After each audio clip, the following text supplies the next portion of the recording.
صحیح کرنے کی محنت نہ ہونے کی وجہ سے یقین خراب ہے۔ اچھا، یقین صحیح کیا ہے اور یقین خراب کیا ہے؟ یقین صحیح یہ ہے کہ جو کچھ جہاں سے ہوتا ہوا نظر آ رہا ہے وہاں سے نہیں ہو رہا، کرنے والی ذات اللہ کی ہے۔ دنیا کے اسباب جتنے جس کے پاس جتنے ہیں ان اسباب سے نہیں ہوتا اور اللہ سے ہوتا ہے۔ اسباب سے نہ ہونا یہ یقین صحیح ہے، اللہ سے ہونا یہ یقین صحیح ہے۔ اس یقین کو بنانے کے لیے انبیاء علیہ السلام آتے تھے، اور یہ یقین دل میں بنتا ہے، محنت سے بنتا ہے، محنت سے بنتا ہے۔ جیسے دنیا کی ہر چیز محنت کے ساتھ جوڑی ہے، اللہ تعالیٰ نے دنیا کو محنت کا جہان بنایا ہے۔ کوئی چیز بغیر محنت کے نہیں، کوئی چیز دنیا میں بغیر محنت کے نہیں ملتی۔ ایسے ہی دل کے اندر یقین بھی بغیر محنت کے نہیں آتا۔ تو انبیاء علیہ السلام آ کر اس بات کی محنت فرمایا کرتے تھے کہ انسان اس بات کو سمجھ لے کہ دل کے یقین کو صحیح کرنے کی محنت ہوگی تو پھر یہ یقین صحیح ہوگا، اور یہ یقین صحیح ہوگا تو پھر اس کے ساتھ اعمال صحیح ہوں گے، اور اعمال صحیح ہوں گے تو پھر حالات بھی صحیح ہوں گے۔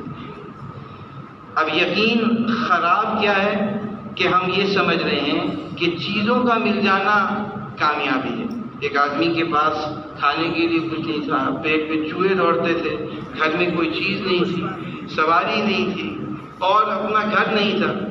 اب اپنا گھر مل گیا، سواری بہت عمدہ مل گئی، لباس بہت اچھا پہننے لگ گیا، چیزیں بہت اچھی آ گئیں، اپنی خواہش کا کھا رہا ہے، اپنی خواہش کا پہن رہا ہے، اپنی خواہش کی مکان میں رہ رہا ہے۔ تو کیا اس کی زندگی بن گئی؟ کہ اس کی زندگی چیزوں سے بنی ہے۔ ان چیزوں سے بننے سے کامیابی کا تعلق نہیں۔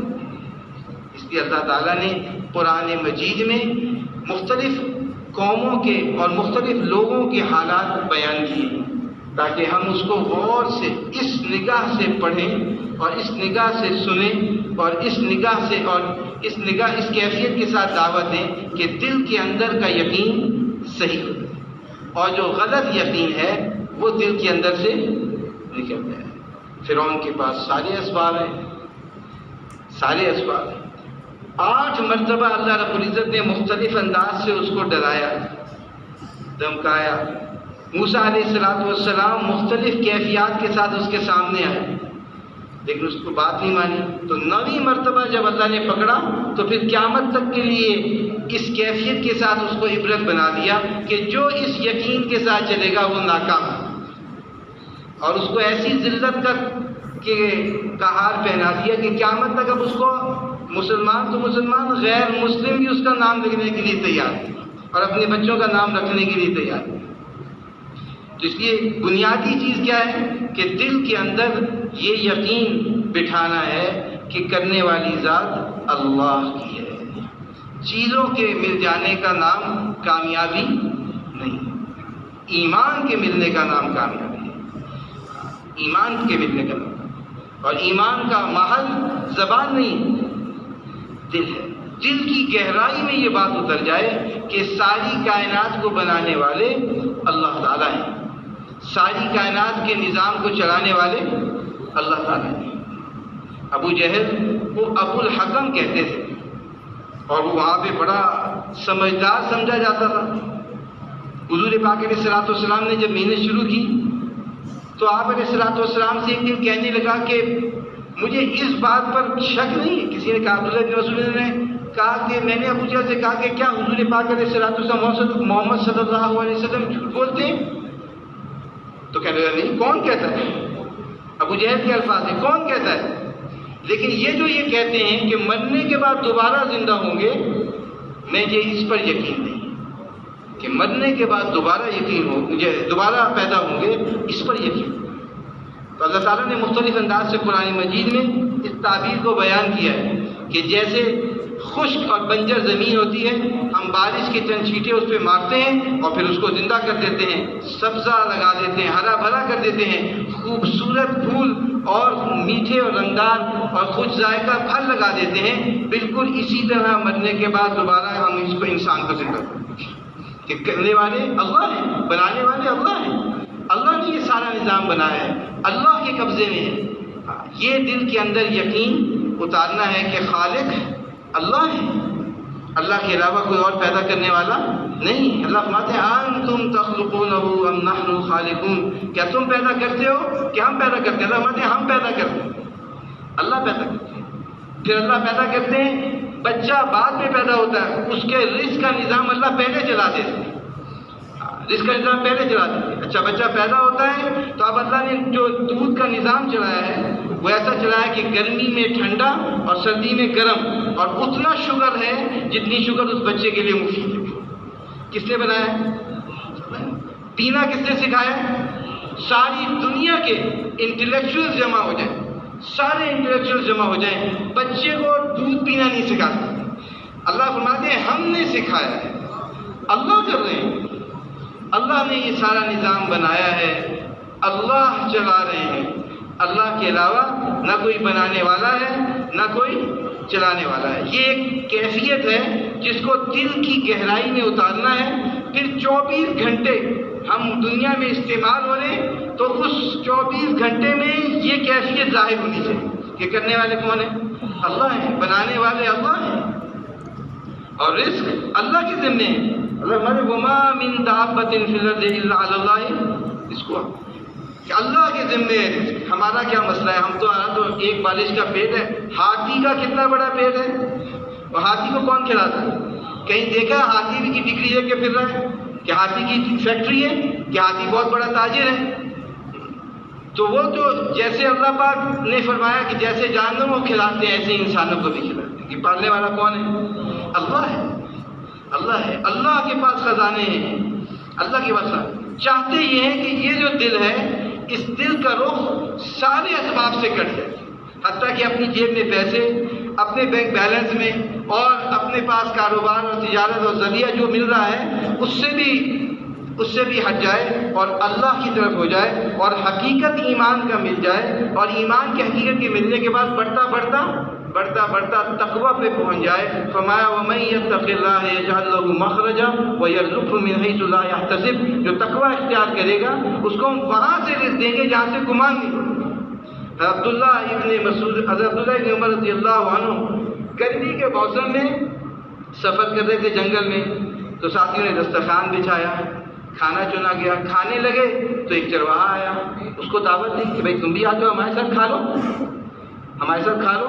تو اس نے کیا کہا؟ اس نے کہا میرا تو روزہ ہے، ان کا اتنی گرمی میں جنگل میں روزہ رکھا ہے تو میں ایام خالیہ وصول کر رہا ہوں، ایام خالیہ وصول کر رہا ہوں۔ کہ اچھا، پھر امتحان لینے کے لیے یہ فرمایا کہ اچھا ایک بکری دے دو، تم بکری ہمیں دے دو تو اس کے تمہیں بھی کھلائیں گے، افطاری اس سے کر لینا، ہم بھی کھا لیں گے۔ تو کیا کہنے لگا مالک نے مسافر کو دودھ پلانے کی اجازت دی ہے، مالک نے مجھے اس بات کی اجازت نہیں دی کہ میں مسافر کو بکری کھلاؤں۔ تو عبداللہ ابن عمر رضی اللہ عنہ نے ازرائے امتحان فرمایا کہ پھر مالک جنگل میں کہاں دیکھا؟ مالک کہاں دیکھا؟ مالک تو نہیں دیکھ رہا، ہمیں دے دو۔ تو اس نے جواب دیا فَأَيْنَ اللَّهُ، تو مزہ لے لے کر یہ فرمایا کرتے تھے کہ چرواہا کہتا ہے فَأَيْنَ اللَّهُ فَأَيْنَ اللَّهُ، کہ اللہ کہاں ہے، اللہ کہاں ہے، اللہ تو ہر جگہ دیکھ رہا ہے۔ اتنا پسند آیا اس کا یہ جملہ کہ اس کے مالک کے پاس گئے، اس غلے کو خریدا، اس چرواہے کو خریدا، اور وہ سارا غلہ اس چرواہے کو ہدیہ کر دیا۔ کس بنیاد پر ملا؟ اس کے تو خواب و خیال میں بھی نہیں تھا کہ میں ایک بکری کا مالک بنوں گا، اور وہ پورے ریوڑ کا مالک بن گیا۔ کس بنیاد پر؟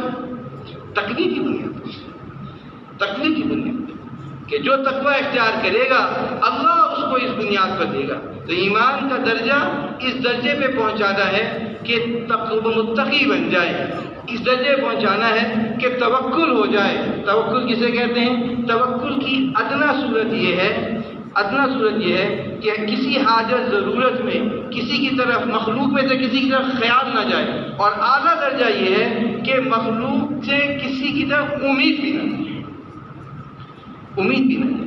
اس پر فرمایا وَمَن يَتَوَكَّلْ عَلَى اللَّهِ فَهُوَ حَسْبُهُ، جو اللہ پہ بھروسہ اختیار کر لیتا ہے تو اللہ اس کے لیے کافی ہے۔ اب یہ تقویٰ، یہ ایمان بڑھ کے تقویٰ بنے، توکل بنے، اس کے لیے روزانہ کی محنت ہے، اس کی روزانہ کی محنت ہے۔ اپنے دل پر بہت مضبوطی کے ساتھ کڑی نگاہ ہو، آنکھ غلط استعمال نہ ہو، کان غلط استعمال نہ ہو، زبان غلط استعمال نہ ہو، دکان پر خریدتے بیچتے ہوئے غلط بات نہ ہو، اور اسی طرح معاملہ کرتے ہوئے رشوت نہ ہو۔ اس کیفیت کے ساتھ چلیں گے تو ایمان بڑھتا چلا جائے گا، تقویٰ بڑھتا چلا جائے گا۔ متقیوں کے لیے جتنی بشارتیں ہیں کہ اللہ نے فرمایا وَمَن يَتَّقِ اللَّهَ، جو تقویٰ اختیار کرے گا اس کے ہر کام میں آسانی کر دیں گے، اور جس کے لیے اللہ آسانی کر دیں اس کے لیے کوئی دشواری نہیں۔ تو اب یہ کیفیت حاصل کرنی ہے، سارے انسانوں کو اس بات پر تیار کرنا ہے کہ ہماری سب سے بڑی بنیاد یہ ہے کہ ہمارے دل کا رخ اللہ کی طرف ہو جائے، ہمیں اللہ سے محبت ہو جائے، اللہ کو ساتھ دینا ہم اپنی سب سے بڑی ضرورت سمجھیں۔ ہم اپنی سب سے بڑی ضرورت یہ سمجھیں کہ اللہ ساتھ ہو جائے، ساری مخلوق سے نگاہ ہٹ جائے، کسی کی طرف نہ ایک امید ہو، نہ کسی پر اعتماد ہو، اور اعتماد اور امید کس پر ہو؟ یہ اللہ پر، اللہ پر۔ اور یہ کیسے ہوگا؟ اس کے لیے کرنے کی چیز یہی ہے کہ یہ حالات اس لیے خراب ہیں کہ اعمال خراب ہیں، اور اعمال اس لیے خراب ہیں کہ دل کا یقین خراب ہے، اور دل کا یقین اس لیے خراب ہے کہ اس کی محنت نہیں ہے۔ اور محنت کیا ہے؟ محنت یہی ہے کہ روزانہ اس بات کو بولنا ہوگا کہ اللہ کرتے ہیں۔ ہر روزانہ گلیوں میں، ایک ایک گھر میں، ہر فرد کے پاس جانا ہوگا، اس سے یہ بات کرنی ہوگی۔ اس کو دعوت کہتے ہیں، دعوت کہتے ہیں کہ اللہ رب العزت سارے نظام کو بنانے والے ہیں، اللہ تعالیٰ اس سارے نظام کو چلانے والے ہیں، اور جیسے اللہ نے اس سارے نظام کو بنایا ہے، اللہ چلا رہے ہیں، ایسے ہی حالات بھی اللہ ہی کے قبضے میں، زندگی اور موت اللہ کے قبضے میں، صحت اور بیماری اللہ کا، عزت اور ذلت کا تعلق لوگوں سے نہیں ہے، اللہ سے ہے، اللہ سے۔ ساری دنیا مل جائے اور کسی آدمی کو عزت دینا چاہے عزت نہیں دے سکتے، ساری دنیا مل جائے کسی کو ذلیل کرنا چاہے ذلیل نہیں کر سکتے، اللہ کرتے ہیں۔ تو یہ دل کا یقین بنانا ہے کہ جیسے چیزوں کے اللہ پیدا کرنے والے ہیں، ایسے ہی حالات کے بنانے والے کون ہیں؟ اللہ ہیں۔ عزت ذلت، کامیابی ناکامی، محبت دشمنی اللہ پیدا کرتا ہے، اللہ پیدا کرتا ہے۔ اور اللہ کیونکہ دنیا کو امتحان کا نظام بنایا ہے تو ایک نعمت دیتے ہیں اور دو نعمتیں لے لیتے ہیں۔ مال دے دیا ہے، صحت دے دی ہے۔ اب مال ہے اور کھانے کے لیے سب کچھ بند ہے کہ ڈائبٹیز ہے، شوگر ہے، ہائی بلڈ پریشر ہے اور لو بلڈ پریشر ہے اور فلانی بیماری ہے۔ اب پیسے سب کچھ ہیں لیکن کھا نہیں سکتے کہ اللہ نے مال دیا ہے، صحت لے لی، اور جہاں صحت کھینچی ہے، جہاں مال کھینچا ہے تو صحت دے دی ہے، صحت دے دی۔ جو جیم جیلی کھاتا ہے، مکھن ٹوسٹ کھاتا ہے، 2 قدم چلتا ہے سانس پھولتا ہے، جو چٹنی روٹی کھاتا ہے موٹر کی طرح دوڑتا ہے۔ یہ کون کر رہا ہے؟ کہ اللہ کر رہا ہے۔ تو اس لیے اس یقین کو بنانا ہے، اللہ کو ساتھ دینا ہے، اللہ کو ساتھ دینا۔ تو یہ ایک محنت ہے جو روزانہ کی بنیاد پہ مجھے آپ کو کرنی ہے۔ اور محنت کیا ہے کہ روزانہ اس بات کو بولنا ہے کہ اللہ کرنے والے ہیں، بنانے والے اللہ ہیں، پیدا کرنے والے اللہ ہیں، سارا نظام چلانے والے اللہ ہیں، حالات کو چلانے والے اللہ ہیں، اور اللہ پاک ایسی قدرت والے ہیں جب کسی کے ساتھ ہو جاتے ہیں تو پھر اللہ پاک اس کو ضرور عزت دیتے ہیں۔ ابراہیم علیہ السلام کے پاس سارے نقشے شام کے اندر سکون والے ہیں، اطمینان والے ہیں، بڑا زبردست شام کا سب نظام بہت اچھا ہے، مکہ مکرمہ اور اس طرف کے سارے لوگ جا کر وہاں سے اپنے نفع کی چیزیں لے کر آتے ہیں، اور ابراہیم علیہ السلام کو حکم دیا کہ اپنے بیوی بچے کو لو اور یہاں سے چلو، اور پھر مکہ مکرمہ میں پہنچایا۔ اب سارے ہلاکت کے نقشے ہیں لیکن اللہ نے ہلاکت کے نقشے میں رکھ کر بیوی اور بچہ، جوان بیوی ہے اور بیٹا دودھ پیتا ہوا ہے، لیکن اللہ نے حفاظت کر کے دکھائی کہ حفاظت کرنے والا کون ہے؟ اللہ ہے، اللہ ہے۔ اسباب سے حفاظت کا کوئی تعلق نہیں ہے، دل کے اندر اس بات کو اتارنا ہے، یہ ہمارا ہدف ہے، یہ ہماری ضرورت ہے۔ صرف زبان کا بول کافی نہیں ہے، دل کی گہرائی میں یہ بات اتارنی ہے کیونکہ اللہ کی مدد جیسے ابراہیم علیہ السلام کے ساتھ آئی، اور ان کی بیوی نے کیا کہا کہ اللہ امرک، اے ابراہیم آپ کو اللہ نے حکم دیا ہے؟ تو آتا ہے روایات میں کہ قال نعم واشار براسہ، اپنے سر سے یوں ہلایا اور پھر زبان سے کہا کہ ہاں اللہ نے حکم دیا ہے۔ تو بیوی نے کہا اذن لا یضیعن اللہ، پھر اللہ ہمیں ضائع نہیں کرے گا۔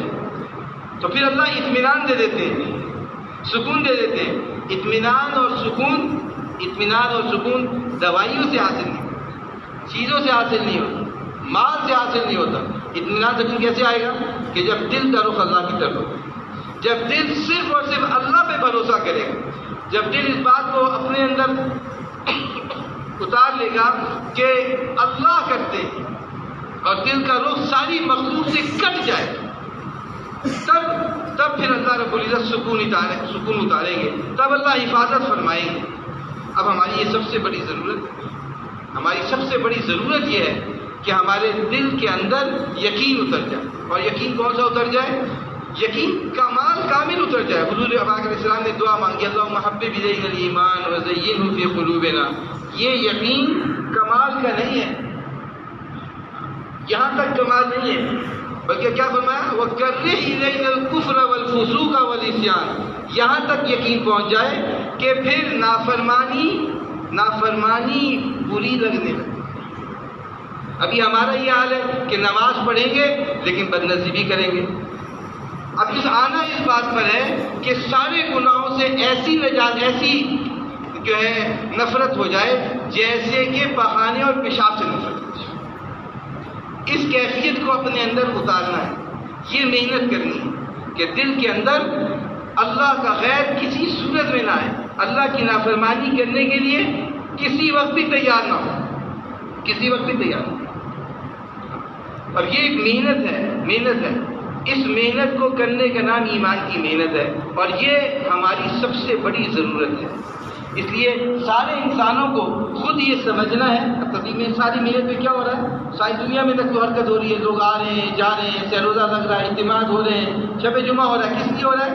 یہ بات سمجھنی ہے کہ ایمان اور اعمال کے بغیر، ایمان اعمال کے صحیح کیے بغیر حالات صحیح نہیں۔ ایمان اعمال محنت سے صحیح ہوں گے، ایمان اعمال کی محنت ہے، اس محنت سے ایمان اعمال صحیح ہوں گے، اور یہ محنت ہماری ذمہ داری ہے، یہ محنت ہماری ذمہ داری ہے۔ یہ بات سمجھنی ہے، ہر مسلمان کو سمجھانی کہ یہ محنت ہماری ذمہ داری ہے۔ حضور پاک علیہ السلام اور تمام انبیاء علیہ السلام آ کر یہی محنت فرمایا کرتے تھے، یہی محنت فرمایا کرتے تھے، اور لوگوں کا یہ حال تھا کہ بات سننے کے لیے تیار نہیں تھے۔ سورہ عنکبوت میں حضور اللہ تعالیٰ نے حضرت نوح علیہ السلام کے بارے میں فرمایا کہ 950 سال محنت کی ہے، 950 سال، 2 دن نہیں، 4 دن نہیں، سہروزہ چلنا نہیں، 4 مہینے، سال نہیں، 950 سال، 950 سال محنت کی ہے۔ اور لوگوں کا یہ حال ہے، ہم جاتے ہیں، دروازہ کھولا جاتا ہے، پنکھا چلایا جاتا ہے، کولر لگایا جاتا ہے، اے سی ہو تو وہ کھولا جاتا ہے، پھر کہتے ہیں یہاں بیٹھے گئے، ہاں جی آپ بات کریں، ہم سننے کے لیے تیار ہیں۔ اور نوح علیہ السلام سورہ نوح میں فرما رہے ہیں کہ اے اللہ میں نے ان کو دن کو محنت کی، رات کو محنت کی، یہ بات سننے کے لیے تیار نہیں۔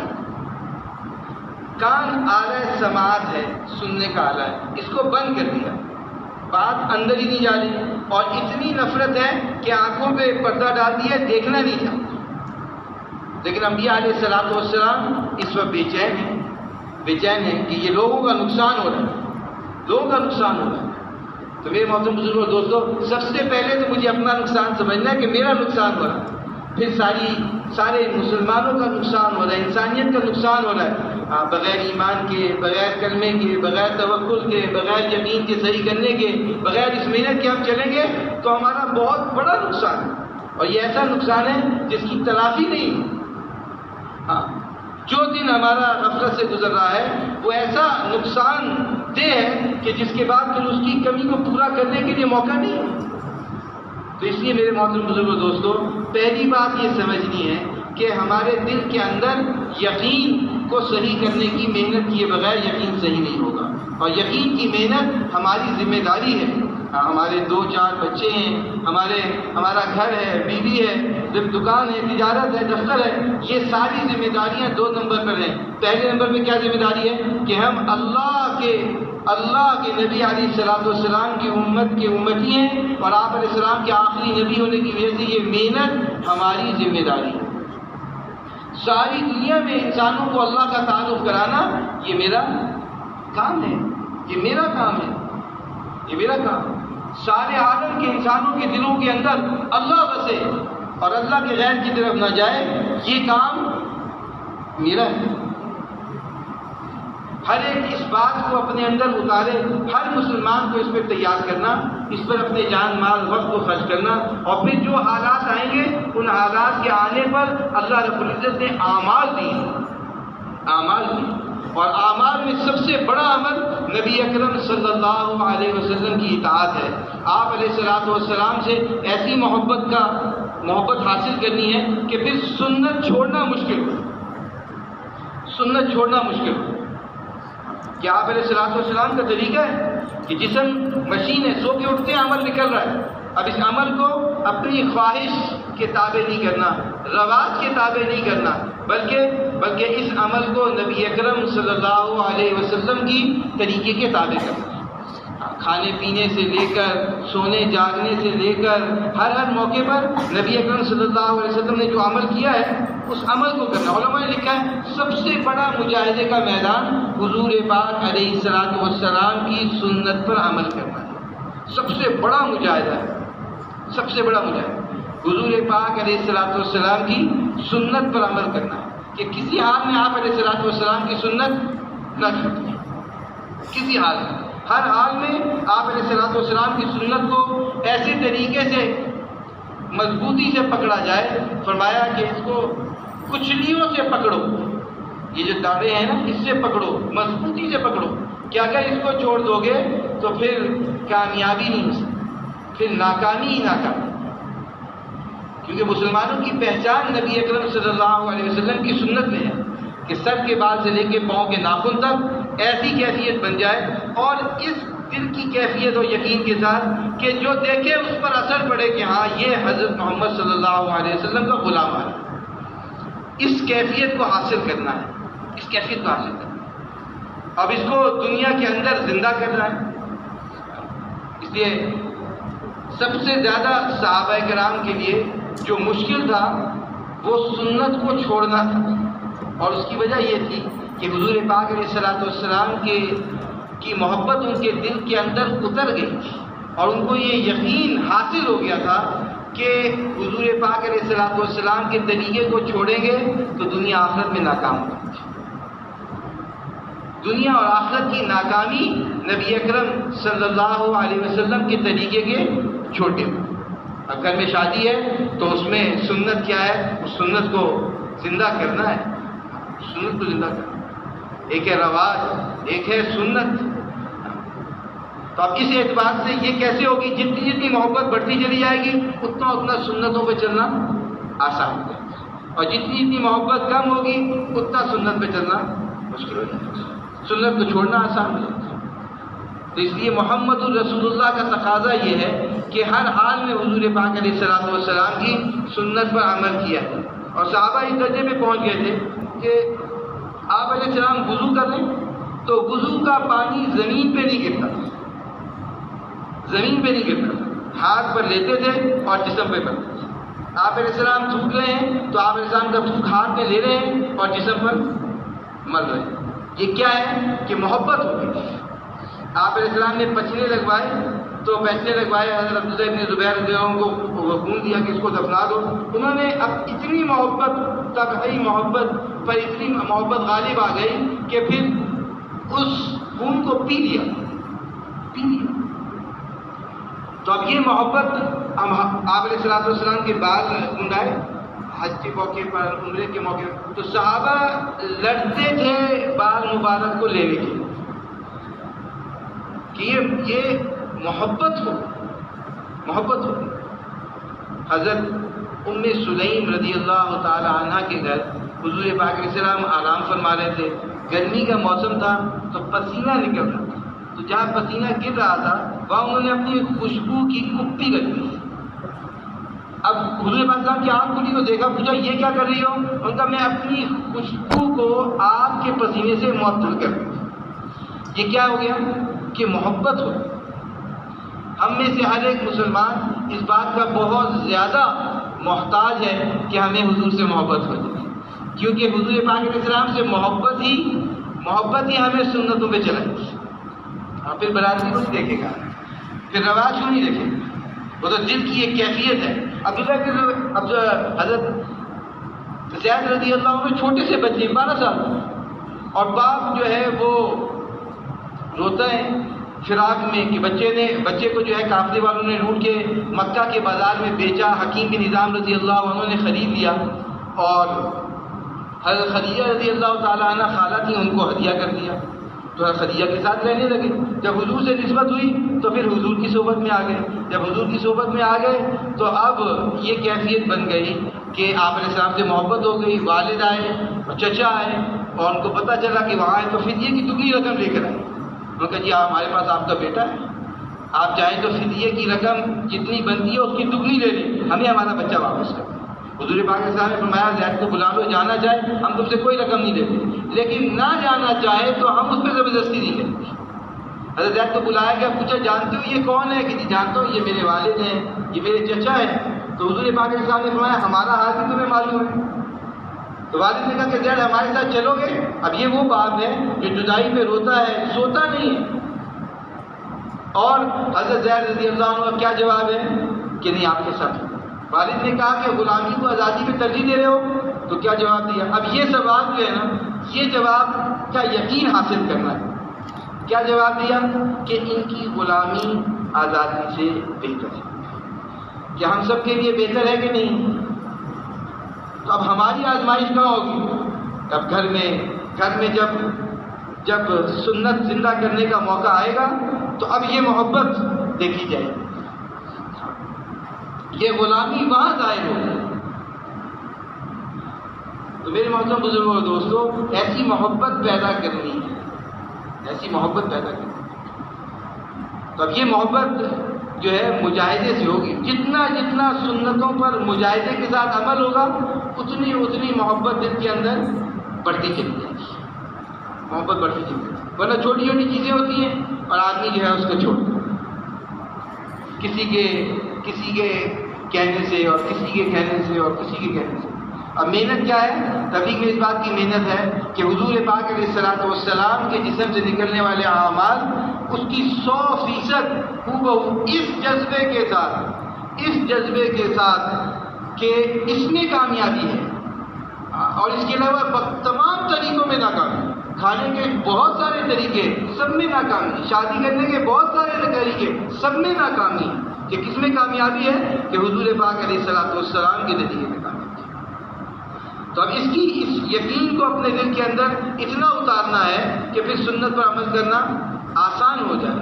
اور حضرت مولانا یوسف صاحب رحمۃ اللہ علیہ کی دعا ہے کہ اے اللہ سنتوں پہ چلنا ایسے آسان کر دے جیسے مٹھائی کو نگلنا آسان ہے. یا اللہ سنتوں پہ چلنا ایسے آسان کر دے جیسے پھولوں پر چلنا آسان ہے، اور سنتوں کو چھوڑنا ایسا مشکل بنا دے جیسے کانٹے کو نگلنا اور کانٹے پہ چلنا مشکل. تو اب یہ محنت ہے جو اس میں ہم نے کرنی ہے.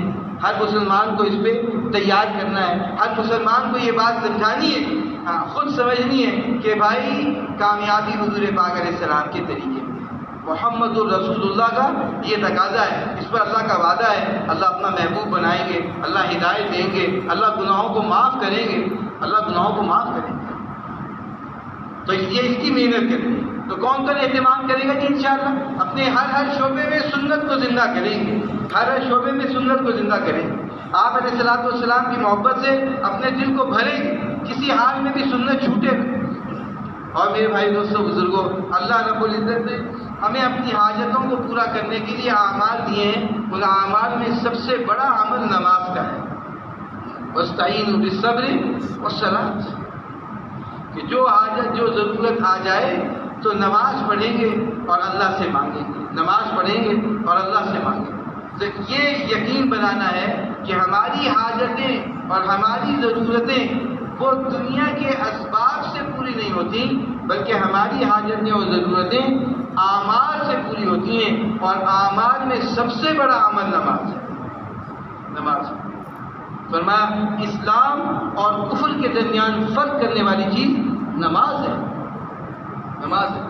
اسلام اور کفر کے درمیان فرق کرنے والی چیز نماز ہے۔ حضرت عمر رضی اللہ عنہ کو جب خنجر مارا گیا تو زخم اتنا گہرا تھا کہ آنتوں سے، یعنی یہاں سے دودھ پلاتے تھے اور وہ آنتوں سے باہر آ جاتے تھے اور بے ہوشی رہتی تھی۔ تو جب نماز کا وقت آیا تو اب سب پریشان ہوئے، اب کہے کون؟ تو حضرت عباس رضی اللہ عنہ نے عرض کیا امیر المومنین الصلاۃ الصلاۃ، تو آنکھ کھولی اور فرمایا ہاں وضو کرو، وضو کیا اور پھر فرمایا کہ لا دین لمن لا صلاۃ لہ، اس کا کوئی دین نہیں جس کی نماز ہے، جس کی نماز۔ فرمایا نماز دین میں ایسے ہے جیسے انسان کے جسم کے اندر سر کو ہٹا دو انسان باقی نہیں، آنکھ نہ ہو نا، آنکھ نہیں دیکھتی تو ہم کہتے ہیں نابینا ہے لیکن انسان ہے، کان سے نہیں سنتا ہم کہتے ہیں انسان ہے، زبان سے نہیں بولتا انسان ہے، ہاتھ اور پاؤں دونوں نہیں ہیں لیکن پھر بھی کیا کہتے ہیں؟ انسان ہے۔ لیکن اگر یہ کاٹ کے علیحدہ کر دیا جائے پھر نہیں کہتے انسان، پھر نہیں کہتے۔ فرمایا نماز اسلام میں ایسے ہے جیسے جسم میں سر کے بغیر انسان نہیں، نماز کے بغیر اسلام، نماز کے بغیر اسلام۔ الصلاۃ عماد الدین، نماز دین کا ستون ہے، جس نے اس کو قائم کیا اس نے دین کی عمارت کو قائم کیا، اور جس نے اس کو چھوڑ دیا اس نے دین کی عمارت کو گرا دیا۔ اس لیے حضور پاک علیہ الصلوۃ والسلام نے فرمایا کہ اللہ تعالیٰ نے اپنے اوپر ذمہ لیا ہوا ہے کہ میرے اوپر ذمہ داری ہے کس کی؟ جو 5 وقت نماز کا اہتمام کرے گا اس کو اپنی ذمہ داری پر جنت میں داخل کرے، اور جو نماز کا اہتمام نہیں کرے گا اس پہ ہماری کوئی ذمہ نہیں۔ تو اس لیے پہلا اہتمام اور پہلی محنت نماز میں یہ کرنی ہے کہ 5 وقت نماز مسجد میں تکبیر اولیٰ کے ساتھ پڑھنے کا اہتمام کرو۔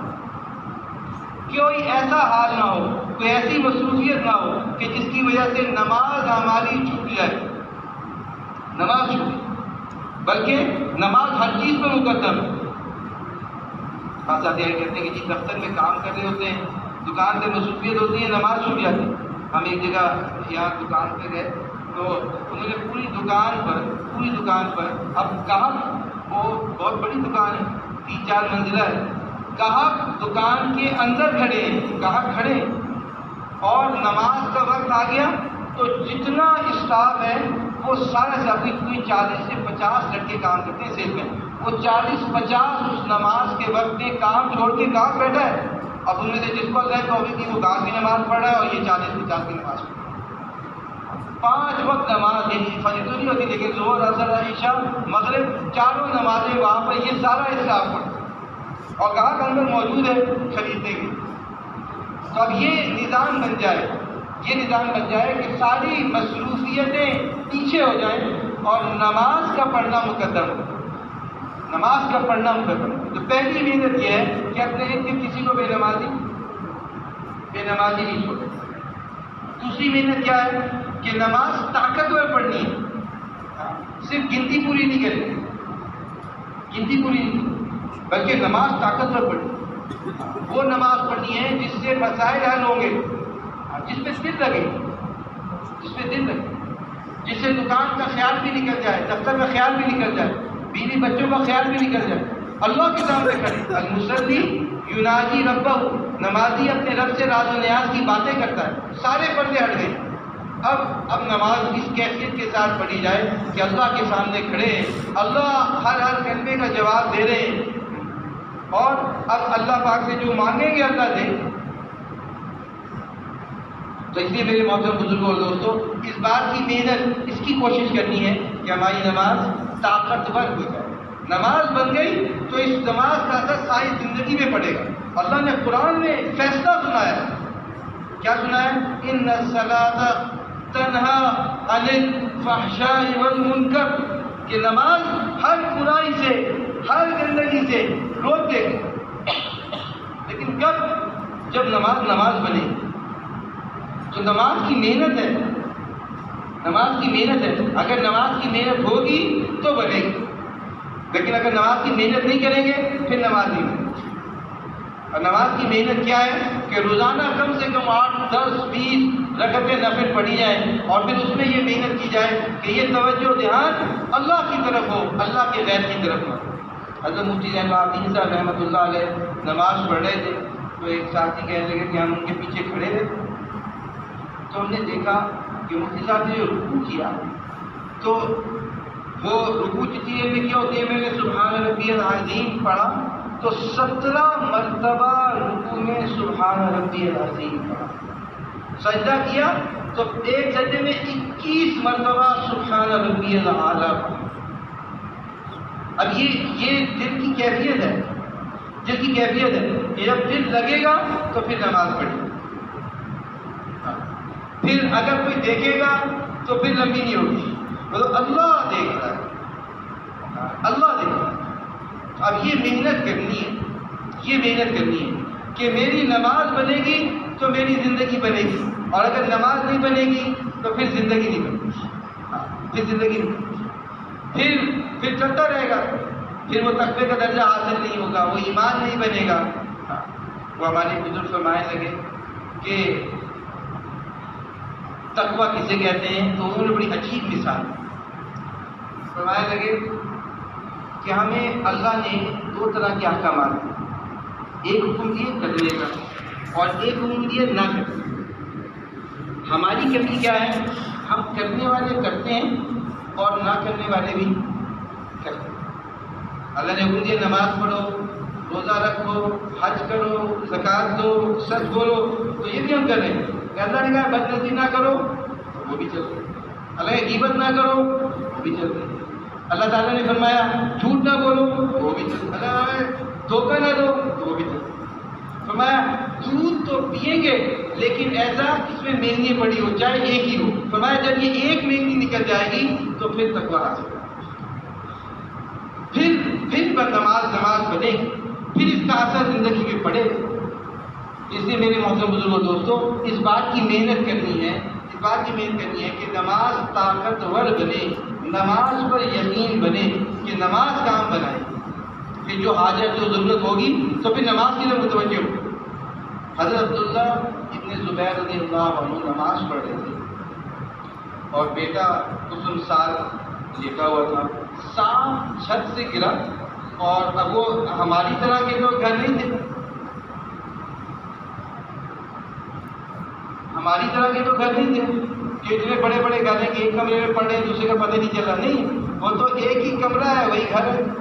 تو سانپ یہاں سے گرا، اس کو لپٹ گیا، سارا شور مچ گیا، سارے جگہ پر شور مچ گیا، اور ان کی نماز نے فرق نہیں۔ نماز مکمل ہوئی تو پھر یہ فرمایا کہ کچھ شور کی آواز آ رہی تھی، کچھ شور کی آواز آ رہی تھی، تو گھر والے نے کہا کہ اللہ آپ پر رحم کرے کہ آپ کو پتہ ہی نہیں چلا، بچے کی تو جان سانپ لے رہا تھا۔ تو کیا فرمایا کہ اگر میں اس طرح متوجہ ہو جاتا تو نماز کہاں نماز۔ تو نماز ایسی طاقتور ہے، پھر ہر حاجت ہر ضرورت میں نماز۔ حضور پاک صلی اللہ علیہ وسلم مسجد نبوی میں داخل ہوئے، ابو ہریرہ رضی اللہ عنہ لیٹے ہوئے تھے، پوچھا ابو ہریرہ کیا بات ہے؟ کہ یا رسول اللہ پیٹ میں درد ہے۔ فرمایا اٹھو نماز پڑھو، نماز میں۔ ایک صحابی آیا کہ یا رسول اللہ میں تجارت کے لیے جا رہا ہوں، فرمایا 2 رکعت نماز پڑھو پھر تجارت کے لیے جاؤ۔ ایک صاحب سفر پہ جا رہے تھے، فرمایا 2 رکعت سفر پہ جانے سے پہلے گھر میں 2 رکعت صلاۃ الحاجت پڑھنا، گھر سے سفر میں نکلنے سے پہلے 2 رکعت صلاۃ الحاجت پڑھنا، یہ انسان کا اپنے گھر والوں کے لیے بہترین توشہ ہے، بہترین توشہ۔ تو اس لیے نماز پڑھنی ہے، طاقت والی پڑھنی ہے، دھیان والی پڑھنی ہے، اس یقین والی پڑھنی ہے کہ میری ضرورت نماز سے پوری ہو، میری ضرورت نماز سے ضرور۔ بچہ بیمار ہے نماز پڑھیں گے، گھر میں اور کوئی پریشانی ہے نماز پڑھیں گے، کوئی مقدمہ ہے تو نماز پڑھیں گے۔ روایت صلاۃ الحاجت سب سے بڑا وظیفہ ہے، ساتھی آتے ہیں یہ وظیفہ بتا دیں، وظیفہ بتا دیں۔ فرمایا 2 رکعت نماز مسلمان اچھی طرح وضو کرے، سکون سے وضو کرے، اور پھر وضو کرنے کے بعد اس میں مستحبات کیا ہے، اور 2 رکعت نماز آرام سے پڑھے، اور پھر اس کے بعد 3 مرتبہ کہے یا ارحم الراحمین، یا ارحم الراحمین، یا ارحم الراحمین۔ تو فرشتہ کہتا ہے ارحم الراحمین تمہاری طرف متوجہ ہے، مانگو کیا مانگو۔ سب سے بڑا وظیفہ ہے، سب سے بڑا وظیفہ۔ تو صلاۃ الحاجت پڑھنے کا نظام بنایا ہے، ہر حاجت ہر ضرورت میں کیا پڑھیں گے؟ صلاۃ الحاجت پڑھیں گے، اللہ سے مانگیں۔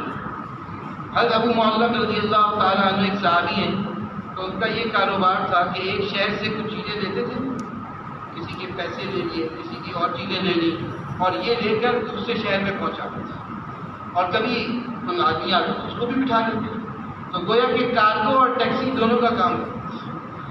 تو وہ کر لیا، اب چل پڑے، ایک آدمی آیا، اس نے مجھے بھی لے چلو، تم بھی چلو، اس کو بھی بٹھا لیا۔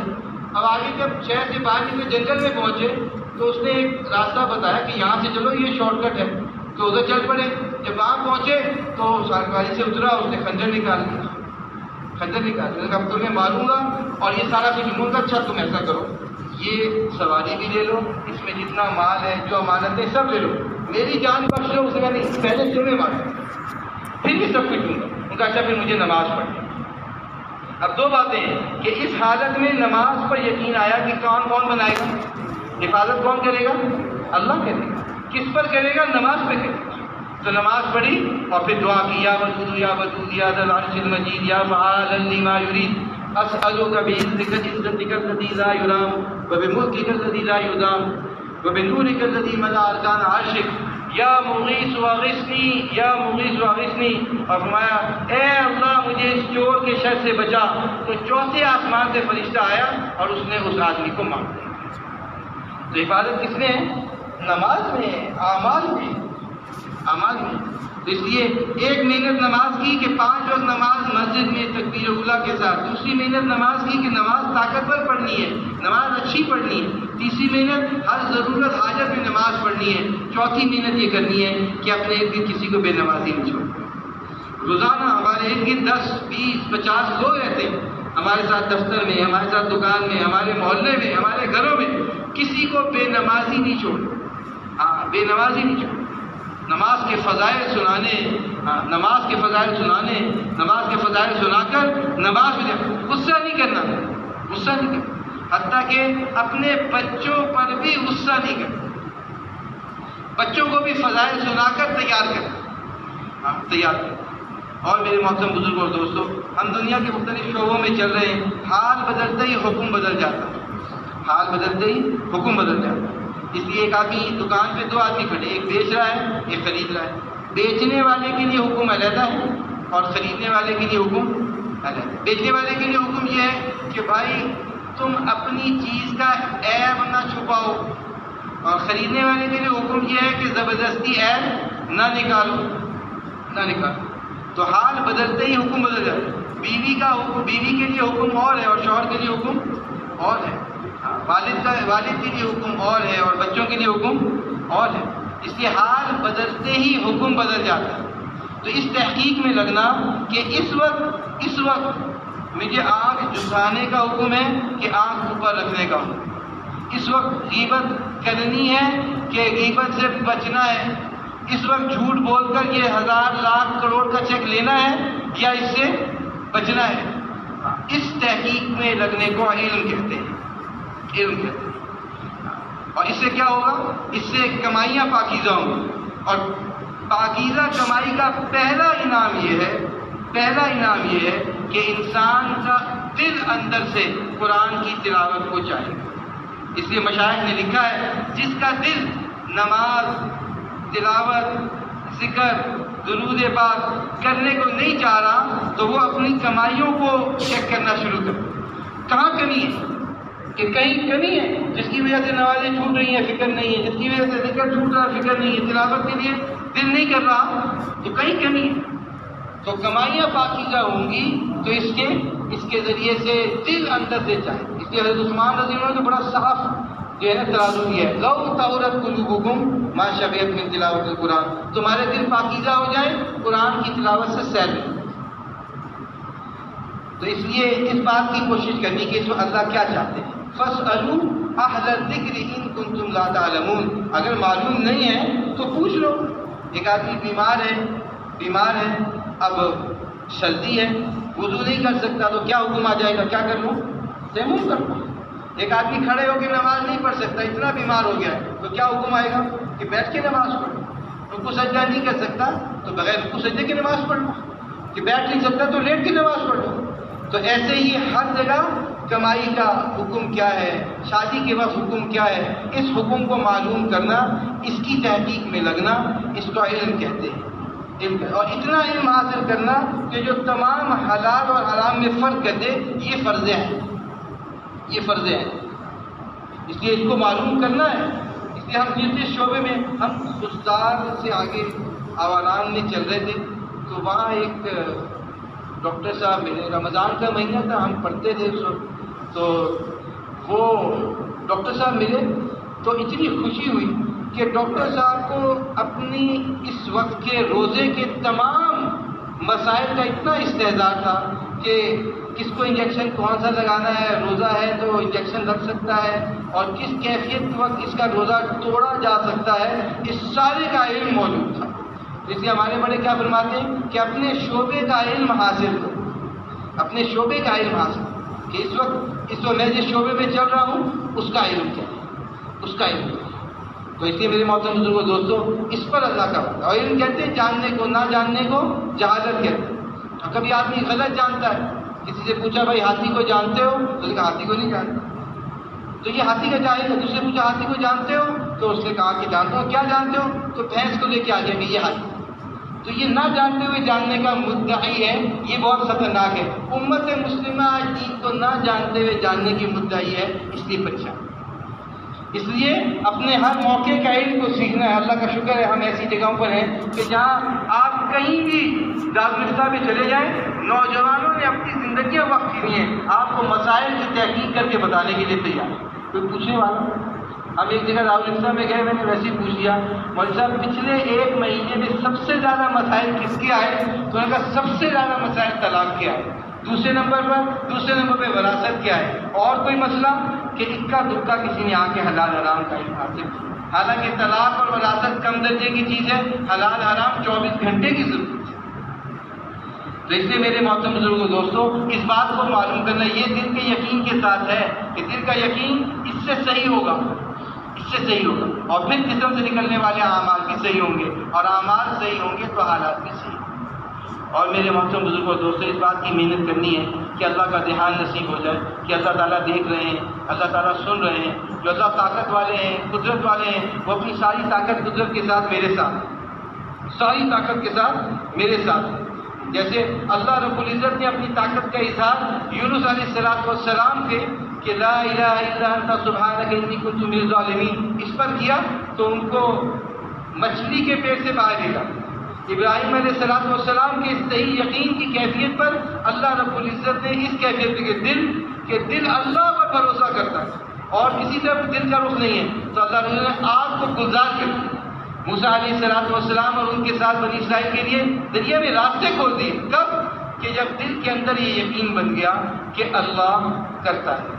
تو یہ یقین بن جائے کہ اللہ کے غیر کی طرف نگاہ نہ جائے, اللہ ہی پہ بھروسہ رہے, اس کے لیے قرآن مجید کی تلاوت سب سے بڑا ذکر, سب سے بڑا ذکر.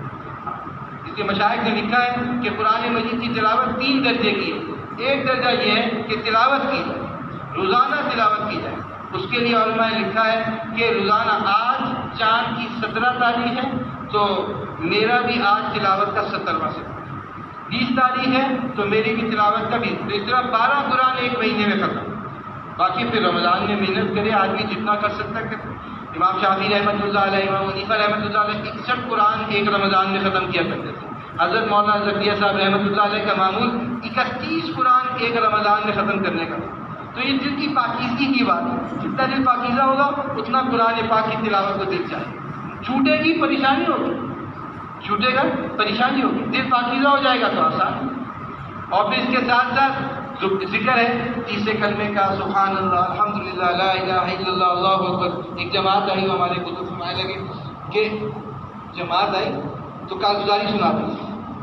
تو اس ساتھی سے پوچھا بھائی تسبیحات کرتے ہو؟ کہ جی کرتا ہوں۔ اچھا کیا کرتے ہو؟ تو انہوں نے کہا 100 مرتبہ تسبیحات کرتا ہوں۔ تو کیا کرتے ہو 100 مرتبہ؟ تو کہتا ہے تسبیحات کرتا ہوں، تسبیحات کرتا ہوں۔ تو کہنے لگا 100 مرتبہ یہ کہتا ہوں کہ تسبیحات کرتا ہوں۔ اس بیچارے کو 3 مہینے 40 دن میں 4 مہینے میں یہی نہیں پتا چلا کہ سبحان اللہ الحمدللہ لا الہ الا اللہ اللہ اکبر درود پاک استغفار صبح و شام کی دعائیں یہ سب تسبیحات۔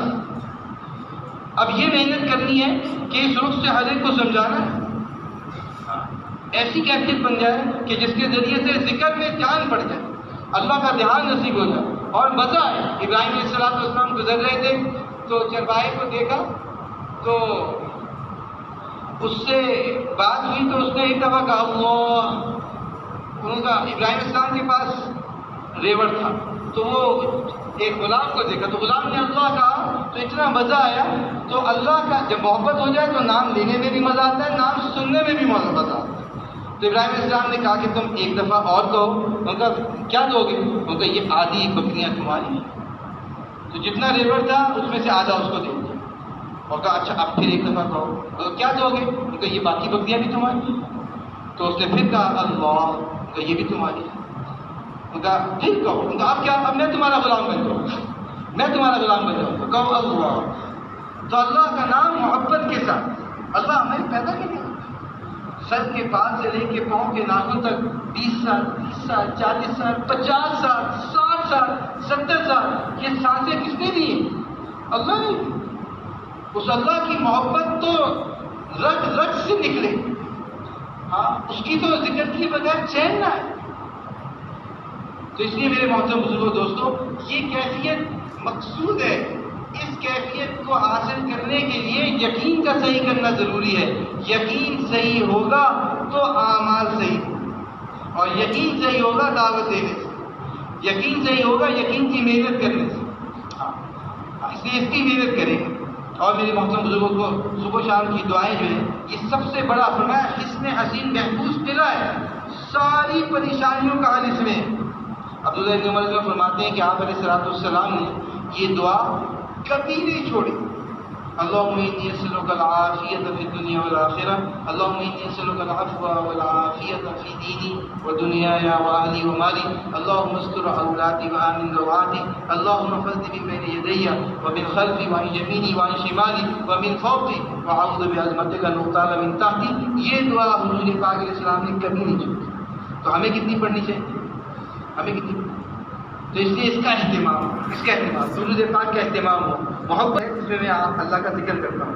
اب اس وقت میں، اس اولاد کے وقت میں درود پاک کتنا پڑھوں؟ تو حضور نے فرمایا جتنا تم چاہے پڑھو۔ ان کا یا رسول اللہ 1/3 وقت اس کے لیے خرچ کروں؟ تو حضور نے فرمایا ٹھیک ہے، اس سے زیادہ کر لو تو اچھا ہے۔ اور ان کا آدھا کر لوں؟ حضور نے فرمایا ٹھیک ہے، زیادہ کر لو تو اچھا ہے۔ ان کا 2/3 کر لوں؟ حضور نے فرمایا ٹھیک ہے، زیادہ کر لو تو اچھا ہے۔ ان کا یا رسول اللہ میں یہ سارا وقت درود پاک میں لگاؤں؟ تو انہوں نے کیا فرمایا؟ اذا تکفى همك ويغفر ذنبك، پھر تمہارے تمام غموں کی اللہ کفایت کرے گا، تمہارے تمام گناہوں کو اللہ معاف کرے گا۔ تو چلتے پھرتے اٹھتے بیٹھتے درود پاک محبت کے ساتھ، محبت کے ساتھ ایک عاشقانہ انداز سے درود کا اہتمام کیا جائے۔ یہ اعمال ہیں جن اعمال کے صحیح ہونے سے حالات صحیح ہوں گے، اور اعمال پر انسان کب آئے گا؟ جب یقین بنے گا کہ ہاں یہ اعمال ہے، اور یہ یقین محنت سے بنے گا، دعوت سے بنے گا۔ اور میرے محترم بزرگوں دوستوں اسی طرح اس بات کی محنت کوشش کرنی ہے کہ اپنے اخلاق کو بنانا ہے کہ اخلاق کے بنانے سے اعمال محفوظ ہوں گے، ورنہ ایسے ہی ہے کہ جیسے تھیلی ہے اور درہموں سے دیناروں سے بھری ہوئی ہے، دینار سونے کی اشرفیاں بھری ہوئی لیکن سوراخ ہے، وہاں پہنچتے پہنچتے خالی ہو جائے گی، پہنچتے پہنچتے خالی ہو جائے گی۔ اس لیے فرمایا کہ اعمال اگر اخلاق اچھے ہوں گے تو اعمال محفوظ ہوں گے، ورنہ قیامت کے دن پہنچے گا۔ پوچھا آپ علیہ السلام نے اتدرون من المفلس، جانتے ہو کنگال کون ہے؟ اس کے یا رسول اللہ کنگال وہ ہے جس کے پاس نہ درہم ہے نہ دینار ہے نہ روپیہ ہے نہ پیسہ ہے۔ کعبہ میں نہیں، یہ کنگال نہیں ہے۔ کنگال وہ ہے جو پہاڑوں کو اتنی نیکیاں لے کر آئے کہ پہاڑ کے اوپر رکھے تو پہاڑ دب جائے، اتنی نیکیاں لے کر آئے۔ لیکن کسی کی غیبت کی ہے، کسی کا حق مارا ہے، کسی سے ناجائز اور پیسے کمائے ہیں، اور کسی کی آبروریزی کی ہے، اور اس کی وجہ سے اس کی ساری نیکیاں اس کو دے دی جائیں گی، پھر ان کے گناہ اس کو دے دیے جائیں گے۔ فرمایا یہ آدمی کنگال ہے، یہ کنگال ہے۔ تو نیکیاں کرنی ہے، نیکیوں کو محفوظ کرنا ہے۔ محفوظ کیسے ہوں گی؟ کہ اس کے لیے اہتمام کے ساتھ اخلاق کو بنانا ہے۔ اخلاق میں سب سے بنیادی چیز کیا ہے؟ یہ جو دل ہے، اس کے اندر کسی کے بارے میں بدخواہی، کسی کے بارے میں برا چاہنا نہ ہو۔ یہ پہلی سیڑھی ہے، اخلاق کے بنانے کی پہلی سیڑھی۔ دل دنیا کے تمام انسانوں کی خیر خواہی سے بھرا ہوا ہو، کسی انسان کی بدخواہی نہ چاہتا۔ ہمارے استاد مولانا جمیل صاحب رحمۃ فرمایا کرتے تھے، کوئی آدمی دنیا میں نہیں ہے ایسا کہ کوئی آدمی مجھ سے ناراض ہو اور میں اس سے کوئی بات نہ کر سکوں۔ کسی کے پاس لے جاؤ، میں سب سے بات کر سکتا ہوں، میرا دل سب سے پاک صاف ہے۔ امام ابو حنیفہ امام بخاری رحمۃ اللہ علیہ فرماتے ہیں کہ مجھے پورا یقین ہے کہ اللہ تعالیٰ مجھ سے غیبت کا سوال نہیں کرے گا، غیبت کا سوال نہیں کرے۔ کیوں؟ کہ میں نے ساری زندگی کسی کی غیبت کی نہیں، کسی کی غیبت نہیں۔ تو اخلاق میں سب سے بنیادی چیز یہ ہے کہ دل کے اندر کسی کا برا چاہنا نہ ہو۔ انسان چلتا ہے دفتر میں، معاملات میں، کسی کو روک دیا، کسی کو آگے نہیں بڑھنے دیا، کسی کو چھوڑ دیا، پیچھے کر دیا، نہیں، ہم کسی کی نہیں۔ حتیٰ کہ مولوی صاحب بھی فرمایا کرتے تھے کہ اگر کسی کا بچہ ہو جائے، کسی کی کوئی ترقی ہو جائے، اس سے یہ نہ کوئی مٹھائی کھلائے، خود لے جا کے اس کو مٹھائی کھلاؤ، کیونکہ آپ کی ترقی ہوئی ہے، مجھے بڑی خوشی ہوئی ہے، یہ مٹھائی ہماری طرف سے، آپ کے یہاں بچہ ہوا ہے، یہ مٹھائی ہماری طرف سے۔ تو یہ ظرف بنانا ہے، یہ ظرف بنانا ہے۔ اور حضور پاک علیہ السلام والسلام نے ایک حدیث میں فرمایا کہ اولین آخرین کے اخلاق کیا ہیں؟ سل من قطعک، جو توڑے اس کے ساتھ جوڑ، واعف عن من ظلمک، جو ظلم کرے اس کو معاف کرو، اس کو معاف کرو۔ اور فرمایا کہ جو تمہارے ساتھ برا کرے تم اس کے ساتھ اچھا کرو، احسن الی من اساء الیک۔ تو یہ سب سے اعلیٰ درجہ ہے۔ ایک اللہ والے کا واقعہ لکھا ہے کہ ان کے پڑوس کے بچوں نے سارا کوڑا کرکٹ گھر کا لا کے ان کے گھر کے دروازے میں پھینکا۔ جب دیکھا تو اس کو صاف کیا اور اس کو صحیح جگہ پہ جا کے پھینک دیا۔ پھر بازار گئے، بازار سے جا کر سبزی خریدی، پھل خریدا، گوشت خریدا، اور پھر لا کے ان کے گھر دروازہ کھٹکھٹایا پڑوسیوں کا۔ جو بچہ باہر نکلا تو اس کو دے دیا کہ بیٹا یہ تمہارے لیے۔ تو ان کے بچے نے کہا کہ ابا جان آپ نے عجیب کام کیا، انہوں نے تو ہمارے گھر کے سامنے کوڑا پھینکا، آپ نے ان کو اتنا اکرام کر دیا۔ تو کیا فرمایا؟ بیٹا جو ان کے پاس تھا انہوں نے دیا، جو ہمارے پاس تھا ہم نے ان کو دیا۔ تو ہم تو دوسرے کو وہ دیں گے کہ جس سے وہ خوش ہو۔ زبان کا بول، نگاہ کی حفاظت، نگاہ کے اشارے سے تکلیف ہو جاتی ہے۔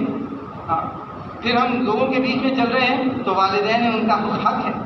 ابا کی ناراضگی میں اللہ کی ناراضگی ہے، اللہ نے والد دیے تو اب اس کو اپنی سعادت سمجھی جائے، اس کو سعادت سمجھی جائے۔ امی کی ناراضگی میں امی کے پاؤں کے نیچے جنت ہے۔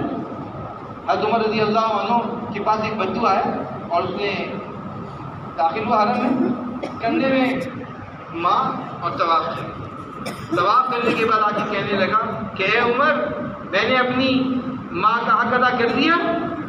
تو عمر نے کیا فرمایا کہ جب تمہاری ولادت ہوئی تھی اور ماں کو تکلیف ہوئی تھی، اس وقت جو ایک تیس ماں کی نکلی تھی اس کا بھی بدلہ ادا نہیں ہوا، اس کا بھی بدلہ ادا نہیں ہوا۔ تو اس لیے حقوق کو پہچاننا، حقوق کو پہچاننا، حقوق کو پہچاننا۔ اولاد ہے، اس کا حق کیا ہے؟ سب سے بڑا اولاد کا بچہ پیدا ہو کیا اچھا نام رکھا جائے، ساتھ دن عقیقہ کیا جائے، پھر کیا کرے؟ پھر اس کی ایسی تربیت کی جائے کہ وہ حلال حرام پہچانے، نماز، روزہ، حج، زکات یہ پہچانے۔ ڈگری لے نہ لے کوئی ٹینشن نہیں، نمازی بنے بچہ، حلال حرام پہچانے، یہ رخ بنے۔ اور پھر اس کے بعد جب بڑا ہو جائے تو پھر اس کی شادی کی جائے اور کہا جائے کہ میں تمہارے اب تم سے بری ہوں۔ یہ اولاد کا حق ہے۔ سیدھا بھائی بہن ہیں، پڑوسی ہیں، اس لیے ہر ایک کا حق ہے۔ فرمایا ایک پڑوسی ہے جس کا ایک حق ہے، پڑوسی ہے، مسلمان نہیں ہے، دوسرا پڑوسی ہے جس کے 2 حق ہیں، پڑوسی بھی ہے مسلمان بھی ہے. تیسرا پڑوسی وہ ہے جس کے 3 حق ہیں، پڑوسی بھی ہے مسلمان بھی ہے رشتہ دار بھی ہے، جس کے 3 حق ہیں. تو اس لیے اس کو پہچاننا، اخلاق کو بنانا، ہمارے دل کے اندر کسی کے بارے میں بدخواہی نہ ہو، ہر ایک کے لیے خیر خواہی ہو، ہر ایک کو دینے کا جذبہ ہو، کسی سے لینے کا جذبہ نہ ہو. اور صحابہ نے ہجرت کی مکہ سے مدینہ، تو انصاری تو زمیندار لوگ تھے، تو انہوں نے زمین پر محنت کی. جب فصل نکلی آئی کھجور کی، تو ایک انصاری نے جو ان کے ساتھ مہاجر ساتھی تھے، ان کے لیے کیا کیا؟ ان کے لیے بڑا ڈھیر بنایا اور اپنے لیے چھوٹا ڈھیر بنایا، اور ان کو کہا تم بڑا ڈھیر لے لو. تو مہاجر نے کہا میں تو نہیں لے سکتا، بھائی زمین تمہاری، محنت تم نے کی، زمین تمہاری ہے، اب میں کیسے لے لوں؟ اب مہاجر نے چھوٹا لے لیا. تو اگلی دفعہ جب فصل اتری تو پھر انصاری نے کیا کیا؟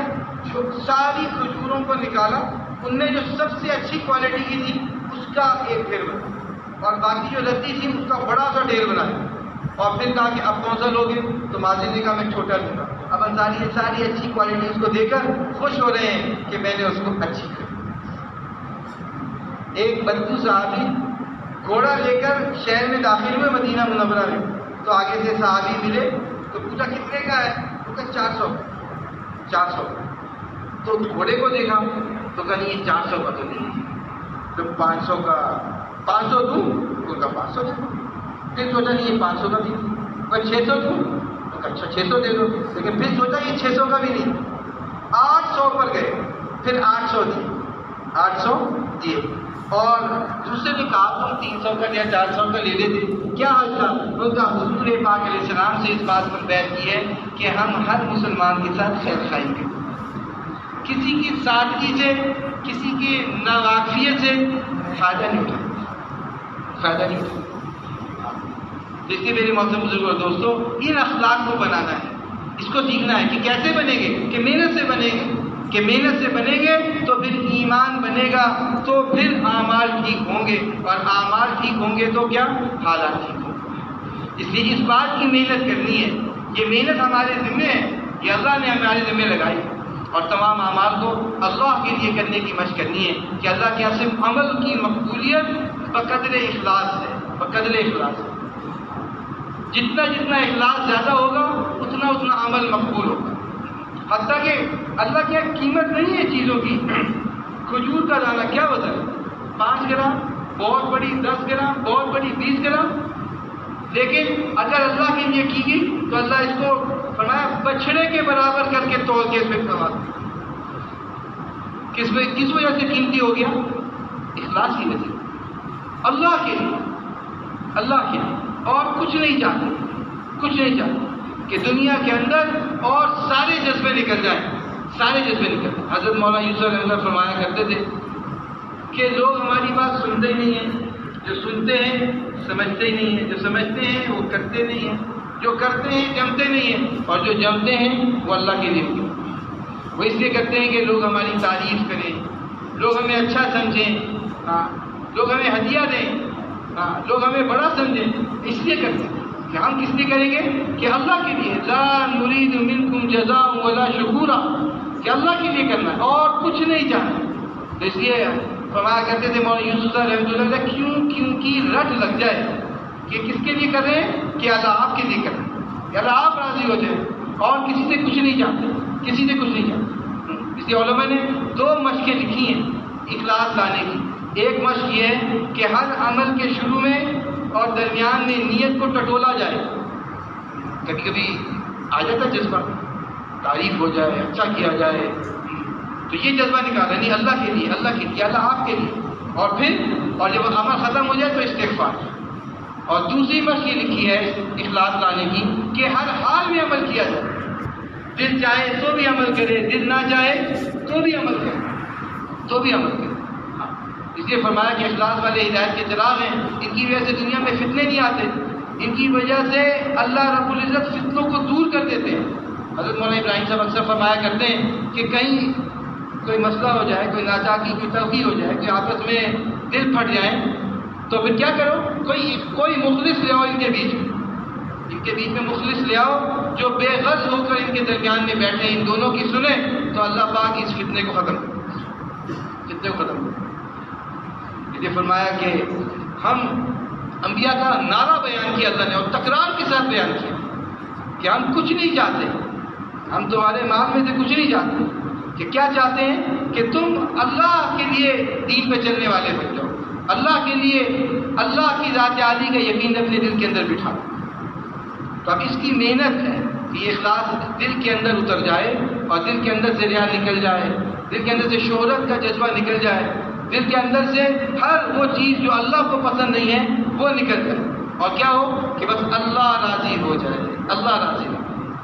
کیا کہا حضرت عبداللہ رضی اللہ تعالیٰ عنہ اور سعد رضی اللہ عنہ، ایک مارکا تھا صبح، تو رات کو دونوں بیٹھے دعا، کیا دعا کی کہ حضرت صاحب کہتے ہیں کہ میں نے دعا کی کہ میں نے کہا چلو ہم دونوں دعا کرتے ہیں، ایک دعا کہ دوسرا آمین کہے تو یہ قبولیت کے زیادہ قریب ہے۔ تو اب دعا کرنی شروع کی کہ اللہ کہ دشمن ملے، پہلوان ہو، مجھ پر حملہ کرے، میں اس پر حملہ کروں اور پھر میں اس کو مار دوں، تیرے راستے میں اس کو قتل کر دوں، اس کا سارا مال غنیمت مجھے مل جائے۔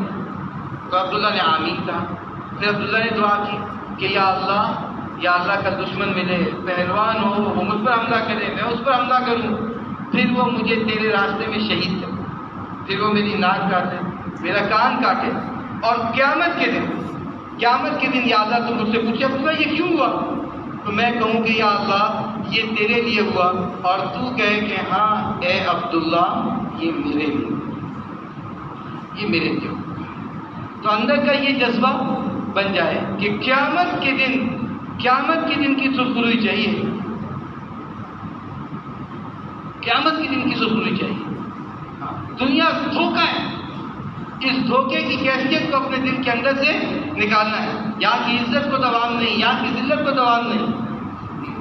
اس لیے میرے محترم بزرگوں دوستوں، اس بات کی محنت کرنی ہے، اس کی کوشش کرنی ہے، یہ محنت سے ساری صفات کی حقیقت ملے گی، محنت سے ملے گی۔ اور اللہ رب العزت نے انبیاء علیہ السلام کو اسی محنت کے لیے مبعوث فرمایا۔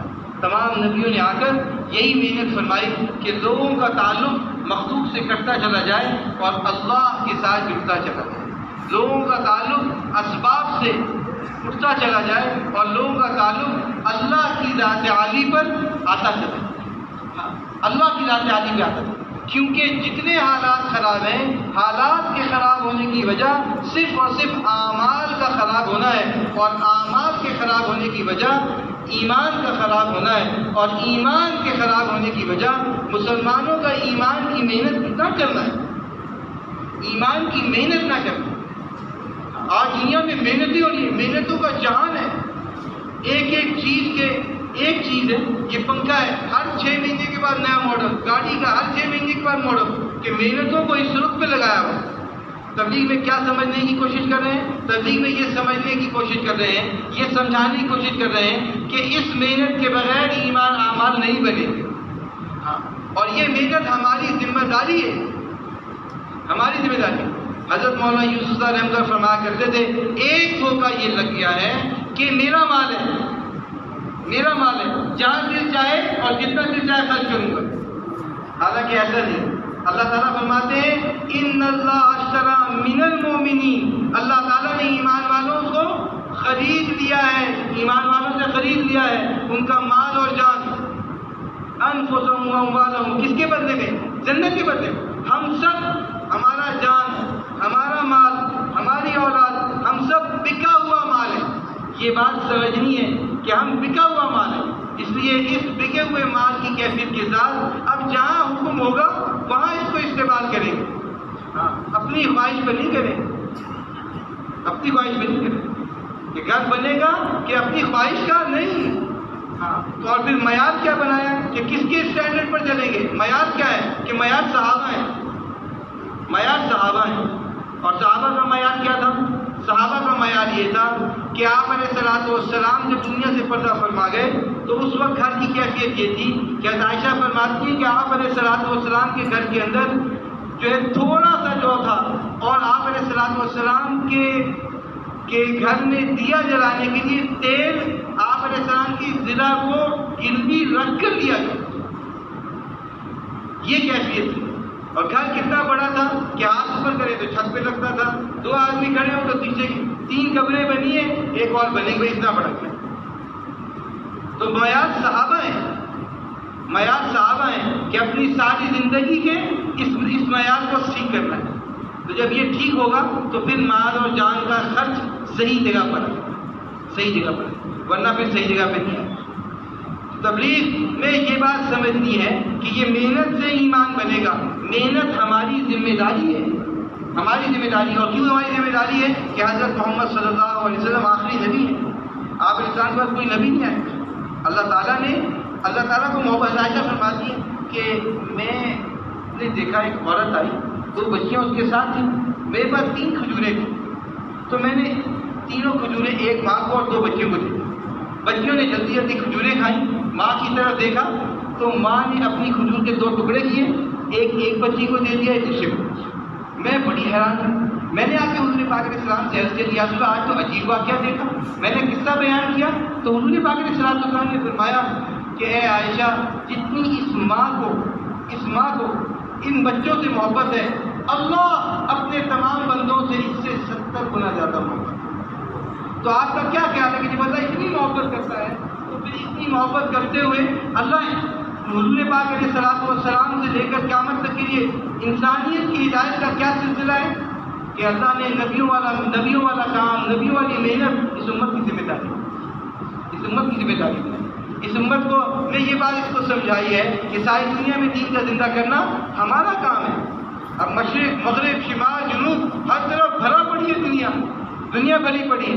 اب ایک امت اجابت ہے کہ جو اس بات کی کیفیت میں ہے کہ کہتے ہیں کہ ہم کلمے والے ہیں, لیکن کلمے والی زندگی 100% نہیں. اب کیسے آ جائے اس کے لیے محنت. اکثر انبیاء علیہ السلام بگڑی ہوئی امت مسلمہ کی طرف آئے اور انہوں نے اس پر محنت کی, اور پھر جو لوگوں کی تکلیفوں کو برداشت کیا. حضرت زکریا علیہ السلام نے بڑھاپے میں دعا کی, اللہ تعالیٰ نے بڑھاپے میں بیٹا دے دیا. حضرت یحییٰ علیہ السلام نے محنت فرمائی, تو جب محنت کی تو جو بادشاہ تھا اس نے سگی بانجی سے نکاح کر لیا. اب سگی بانجی نے کیا کہا کہ یہ حضرت یحییٰ کا مہر میں سر چاہیے. اس ظالم نے حضرت یحییٰ علیہ السلام کو شہید کر کے مہر میں سر. اب انسانیت کی بھلائی کے لیے نبی آئے اور نبی کے ساتھ امت یہ کر رہی ہے. آپ علیہ السلام طائف گئے اور طائف والوں نے کیا کیا کہ آپ صلی اللہ علیہ وسلم کو پتھر مارے گئے. حضور پاک علیہ السلام وہ شفیق آدمی کے ایسا شفیق انسان دنیا میں پیدا نہیں ہوا. آپ علیہ السلام کو اتنی تکلیفیں کس کی پہنچائے گی کہ یہ انسانیت اللہ تجھ سے بچ جائے, یہ انسانیت جہنم سے بچ جائے, جنت میں جانے والی بن جائے. آج انسانیت کہاں جا رہی ہے؟ اب اس انسانیت کے لیے کون روئے گا, کون فکر کرے گا, کون محنت کرے گا. تو یہ محنت ہمارے ذمہ ہے. یہاں جمع ہونا, ہر شب جمعہ پہ آنا, مسجدوں میں گشت کرنا, چلہ 3 چلہ سال اندرون بیرون ساری نقل و حرکت کس لیے ہے کہ ہم اپنے زندگی کے مقصد پر آئیں, زندگی کے مقصد پر آئیں گے تو میرے بھائیوں دوستوں بزرگوں پھر کام بنے گا. اللہ رب العزت نے کیا فرمایا, تم بہترین امت ہو, لوگوں کی نفع رسانی کے لیے نکالے گئے ہو, اچھے کام کرنے کا حکم کرتے ہو, برے کاموں سے روکتے ہو.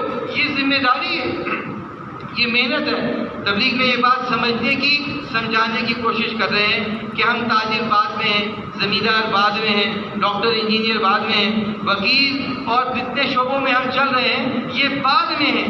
پہلے نمبر پر کیا ہے؟ پہلے نمبر پہ ہم اللہ کے بندے ہیں, حضور پاک علیہ السلام کے امتی ہیں. آپ علیہ السلام کے آخری نبی ہونے کی وجہ سے ساری دنیا میں دین کو زندہ کرنا, اپنے اندر دین کو زندہ کرنا یہ میرا کام ہے.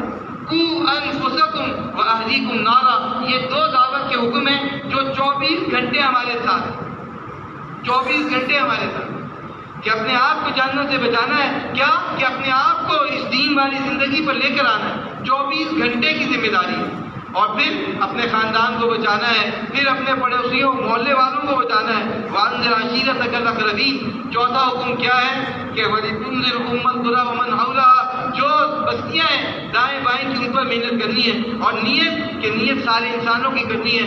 تم خیر امت اخرجت للناس, تم سارے عالم کے انسانوں کی بھی نکالے گئے. تو اپنے اپنی حیثیت کو پہچاننا ہے، اپنی ذمہ داری کو پہچاننا ہے، گلی گلی میں، گھر گھر میں، ہر فرد کے پاس جا کر یہ بات سمجھانی ہے کہ سارے عالم میں حالات کی خرابی کی وجہ اعمال کی خرابی ہے، اور اعمال کی خرابی کی وجہ ایمان کی خرابی ہے، اور ایمان صحیح ہوگا ایمان کی محنت کرنے سے۔ ایمان کی محنت ہماری ذمہ داری۔ ہم جو جس چیز پر اپنے زندگی کا جو معظم وقت ہے، جو اکثر وقت ہے، جو زیادہ وقت ہے، وہ کس چیز پہ خرچ ہو رہا ہے کہ میری ڈگری بن جائے، میرا عہدہ بن جائے، میرے اندر دنیا کی جو میری خواہش والی زندگی بن جائے۔ تبلیغ میں کیا بات سمجھا رہے ہیں کہ ہم اپنے اکثر وقت کو اس رخ پر لگائیں کہ انسانیت جہنم سے بچ جائے، جب تک بچے۔ یہ درد غم، اس کے لیے رونا، اس کے لیے پھرنا، اس کے لیے اپنے مال کا زیادہ حصہ خرچ کرنا، اور اس کو خوش ہو کر کرنا، اس کو سعادت سمجھنا کہ اس سے بڑی اور کوئی سعادت کی بات نہیں۔ تو یہ ایک محنت ہے جو اللہ نے عطا فرمائی ہے۔ اب اس کے لیے جتنی آج کمی کوتاہی ہوئی اس پر تو اللہ سے معافی مانگی جائے۔ اب جس کی 20 سال زندگی ہوئی، 30 سال زندگی ہوئی، 50 سال زندگی ہوئی، ہر آدمی سوچ سکتا ہے، ہر ایک کا اللہ سے معاملہ ہے، کیونکہ یہ ذمہ داری کس نے دی؟ ہمیں حضور پاک علیہ السلام کی امت میں کس نے پیدا کیا؟ اللہ نے ہمیں ذمہ داری دی ہے، تو اب اللہ ہی ہم سے پوچھے گا۔ تو اس لیے اللہ کے ساتھ اپنے دل کو لگا کر کہ اللہ سب کی سنتا ہے، سب کی سنتا ہے۔ اللہ سے ایک دفعہ یہ کہتے کہ اللہ تو مجھے معاف کر دے، اللہ معاف کر دیتا ہے۔ تو سب سے بڑا ظلم عظیم یہ ہوا کہ ہم نے اس کام کو اپنا کام ہی نہیں سمجھا۔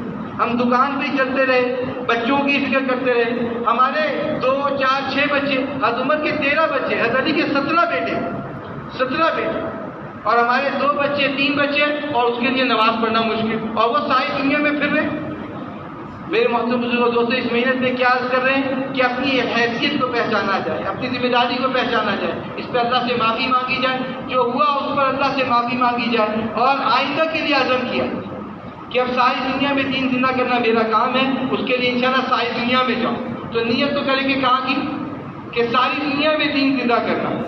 ٹھیک ہے جی، انشاءاللہ ساری دنیا میں دین زندہ کرنے کے لیے اللہ سے اس بات کو مانگنا ہے کہ اے اللہ تو ہمیں کیا کر لے؟ قبول فرما لے، قبول فرما لے۔ ہاں، تو اس لیے مانگنا شرط ہے، مانگنا شرط ہے۔ وقال ربکم ادعونی استجب لکم، اللہ نے وعدہ، اللہ نے حکم دیا ہے تم مانگو میں قبول کروں گا۔ کیسے مانگو؟ ادعونی ربکم تضرعا وخفیہ، رو کے تنہائی میں مانگو، ہم تمہاری دعا قبول کرتے ہیں۔ مانگنے والے سے خوش ہوتے ہیں، نہ مانگنے والے سے ناراض ہوتے ہیں۔ من لم یسأل اللہ یغضب علیہ، جو نہیں مانگتا اللہ سے اللہ ناراض ہوتے ہیں۔